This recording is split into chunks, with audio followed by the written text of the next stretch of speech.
Bismillahirrahmanirrahim.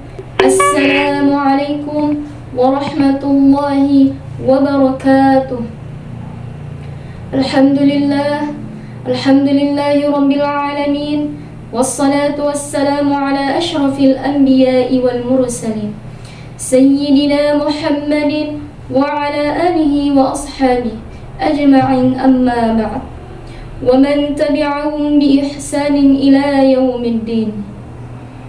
Rabbi syrah li sadri wa yassir li amri wahlul 'uqdatam min lisani yafqahu qawli.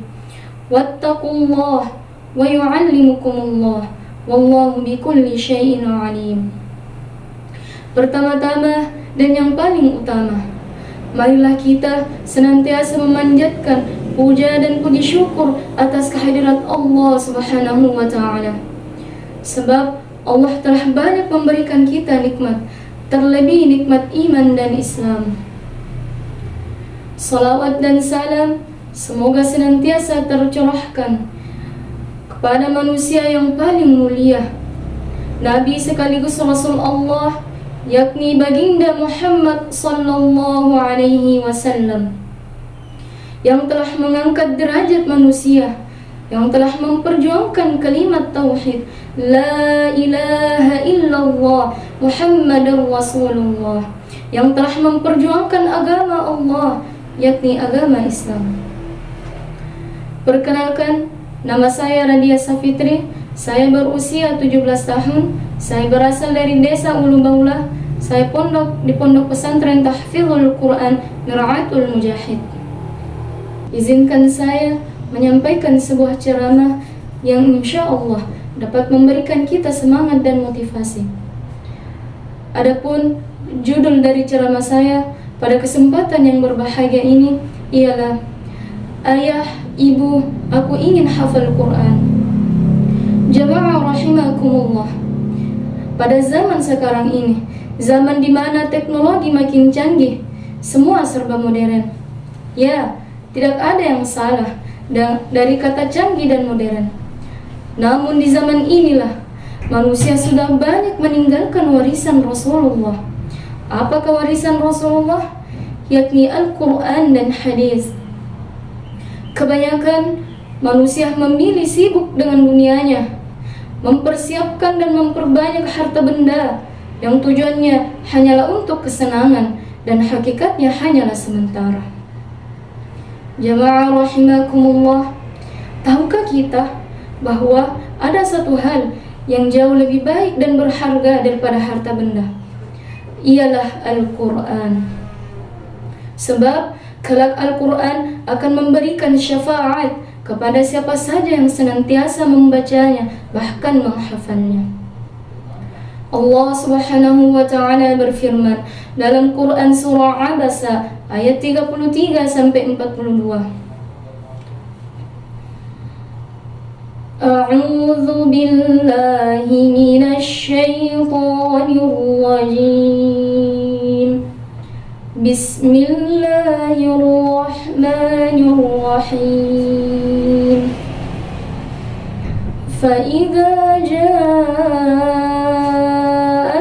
saffah yawma yafirrul mar'u min akhihi wa ummihi wa abihi wa sahibatihi wa banihi likulli imri'in minhum yawma'idhin sya'nun yughnihi wujuhun yawma'idhin musfirah dhahikatun mustabshirah wa wujuhun yawma'idhin 'alayha ghabarah tarhaquha qatarah ulaika humul kafaratul fajarah. Shadaqallahul azim. Yang artinya, maka apabila telah datang suara yang memekakkan, yaitu tiupan sangkakala yang kedua, Pada hari itu manusia lari dari saudaranya, dan dari ibu dan bapaknya, dan dari istri dan anak-anaknya. Mereka semua pada hari itu memiliki urusan yang menyibukkannya. Pada hari itu ada wajah-wajah yang berseri-seri, tertawa dan gembira ria. Dan ada pula wajah-wajah yang tertutup debu, suram, tertutup kegelapan, ditimpa musibah, kesusahan dan kehinaan. Mereka itulah orang-orang kafir yang durhaka. Jamaah rahimakumullah. Pada surah Abasa tersebut dikatakan bahwa maka apabila telah datang suara yang memekakkan, yaitu tiupan sangkakala yang kedua, itu berarti Allah telah membangkitkan kita dari kematian untuk mempertanggungjawabkan segala perbuatan kita selama hidup di dunia, yaitu di padang mahsyar. Dikatakan pula bahwa pada hari itu ada manusia yang lari dari saudaranya, dari ibu dan bapaknya, dari istri dan anak-anaknya. Mereka semua memiliki urusan yang menyibukkannya masing-masing. Namun pada hari itu ada juga manusia yang tidak demikian. Siapakah ia? Ia adalah ahlul Quran, penghafal Quran, hafizul Quran. Allah Subhanahu wa taala berkata kepada penghafal Quran, "Wahai penghafal Quran, gandenglah kedua orang tuamu untuk masuk ke dalam syurgaku." Dan kelak di syurganya Allah Subhanahu wa taala, bagi orang tua yang anaknya penghafal Quran akan dikenakan mahkota yang sangat terang yang mengalahkan sinarnya matahari, dan kelak juga akan dikenakan jubah yang sangat indah yang belum pernah dikenakan oleh manusia manapun. Masya Allah, sungguh beruntung penghafal Al-Quran, sebab bukan hanya dirinya sendiri yang kelak mendapat syafaat, namun juga orang tuanya. Jamaah rahimakumullah. Jikalau kita diberi pilihan, ingin seperti orang yang lari dari sanak kerabatnya atau ingin seperti penghafal Quran, tentu jawaban kita ingin seperti penghafal Quran. Maka daripada itu, marilah kita mulai dengan berniat. Bukankah Rasulullah Muhammad SAW pernah bersabda, "Innamal a'malu binniyat." Sesungguhnya amal seseorang itu tergantung dari niatnya. Maka daripada itu, jikalau kita masih mempunyai orang tua, kita sebagai seorang anak, berikanlah hadiah yang terbaik, terindah dan teristimewa, yaitu dengan menjadi seorang penghafal Al-Quran.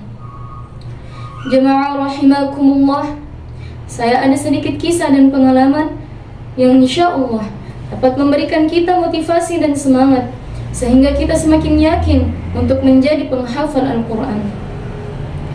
Tepatnya pada tahun 2019, ketika saya akan menamatkan sekolah menengah pertama di MTS Babul Khair wa Tanara. Suatu hari orang tua saya berkata, "Nak, nanti kalau tamat ki, di mana ki mau lanjut?" Lalu saya jawab, "Ya mungkin yang dekat-dekat saja." Mengapa saya jawab demikian? Sebab dari kecil hingga pada saat itu, saya belum pernah terpisah jauh dari orang tua saya, berpisah tempat tinggal dari orang tua saya. Maka saya mengatakan demikian. Lalu teman-teman saya juga menyarankan untuk melanjutkannya di SMA atau di SMK, yang mana kedua tempat tersebut adalah sekolah umum. Lalu orang tua saya mengatakan, kalau di SMA atau di SMK ki, belum tentu bagus pergaulan tak, apalagi kita itu perempuan ki. Kemudian mendengar nasihat orang tua saya pun langsung merenung. Lalu kemudian hari ba'da salat zuhur, saya beserta keluarga dan juga orang tua sedang menonton TV. Yang sedang kami nonton pada saat itu ialah tentang Hafiz Quran Indonesia. Selama kami menonton, orang tua saya selalu mengatakan, "Masya Allah, anaknya orang. Ya Allah, kapan dia anakku bisa begitu?" Beliau sambil menyeka air matanya. Saya yang melihat beliau seperti itu merasa sangat ibah, merasa sangat sedih dan kasihan, sebab saya belum bisa menjadi seperti yang beliau inginkan. Lalu keesokan harinya, saya kembali menonton sendirian ba'da salat asar. Saya membuka saluran TV Rojah. Di situ terdapat dua orang laki-laki yang sedang duduk di atas kursi sambil berbincang-bincang. Salah seorang di antaranya ialah seorang syekh yang besar yang terkenal, dan salah seorang lagi ialah seorang anak kecil yang buta matanya. Syekh tersebut bertanya, "Wahai fulan, mengapa engkau ingin hafal Quran sementara maaf matamu itu buta?" Lalu anak tersebut yang buta matanya menjawab, "Alhamdulillah, Allah memberikan saya kemudahan di dalam menghafal Al-Quran. Dan saya ingin menghafal Al-Quran karena jikalau Allah kelak membangkitkan saya di padang mahsyar dan bertanya, 'Untuk apa engkau habiskan masa mudamu? Untuk apa engkau habiskan kesempatan dan waktu yang aku berikan?' Lalu saya akan jawab, 'Ya Allah, saya gunakan untuk menghafal Al-Quran. Walau mata saya ini buta ya Allah, walau saya tidak dapat melihat ya Allah, saya ingin hafal Quran.'" Masya Allah jawabannya. Sontak syekh di sampingnya pun langsung menangis. Saya pun yang menonton hanya menangis, ikut menangis. Sebab ini merupakan tamparan yang amat besar untuk kita. Ada apa dengan kita yang Allah berikan dua mata, bahkan kesempurnaan fisik, lalu kita tidak ingin berbuat kebaikan, lalu kita tidak ingin menghafal Al-Quran, sementara anak yang buta tersebut ingin menghafal Al-Quran. Lalu pada saat itu saya bulatkan tekad saya luruskan niat, saya katakan bahwa, "Ya Allah, saya ingin hafal Quran." Alhamdulillah, keesokan harinya saya memberanikan diri untuk menyampaikan niat saya ini kepada orang tua. Saya katakan bahwa, Pak, mau kak jadi penghafal Quran, mau kak menghafal Al-Quran, insya Allah karena Allah." Lalu saya peluk kedua orang tua saya sambil menangis. Alhamdulillah, beliau pun menyetujuinya. Namun ada sedikit kendala, yaitu orang tua saya mengalami kekurangan biaya dan belum mampu untuk memasukkan saya ke dalam pondok pesantren. Namun kami tidak berputus asa, kami terus berusaha. Alhasil kakak saya punya teman, beliau mengatakan bahwa ada satu tempat sekolah yang bagus di Kolaka. Namanya adalah Mansatu Kolaka.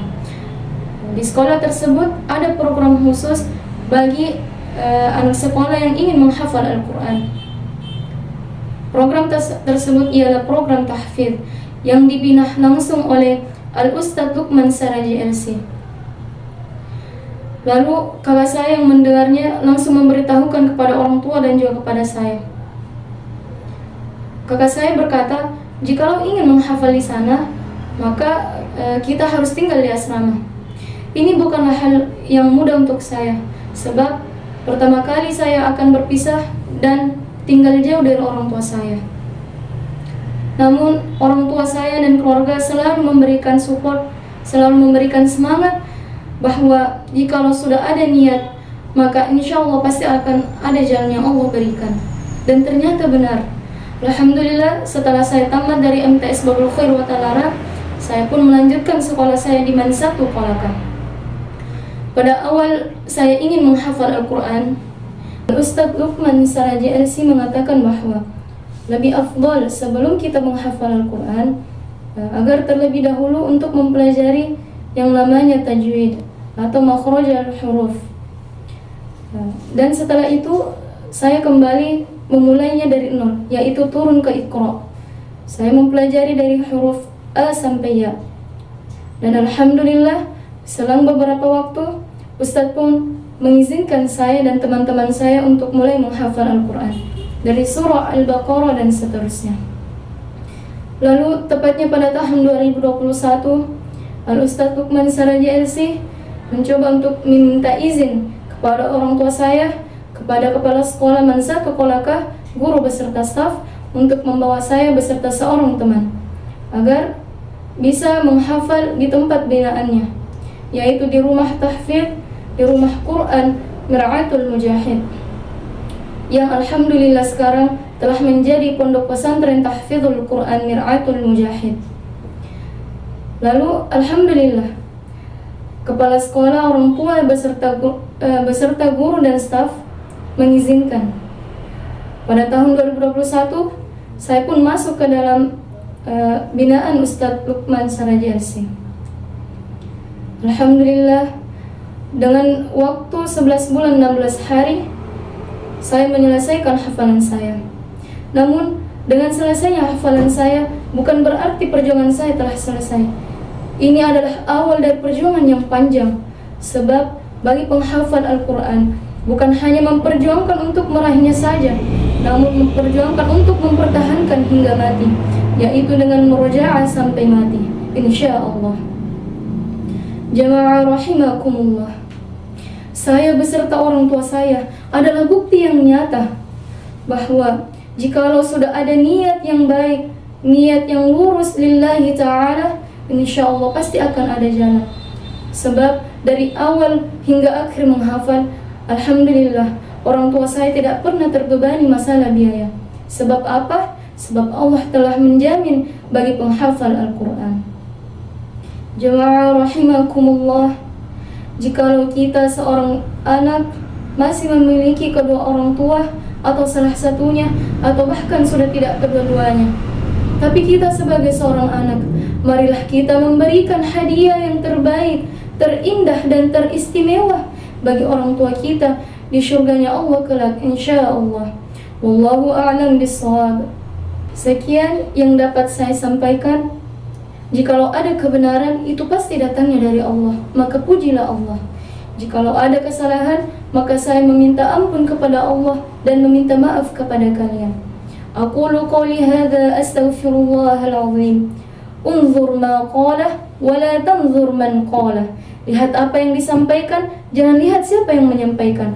Wassalamualaikum warahmatullahi wabarakatuh.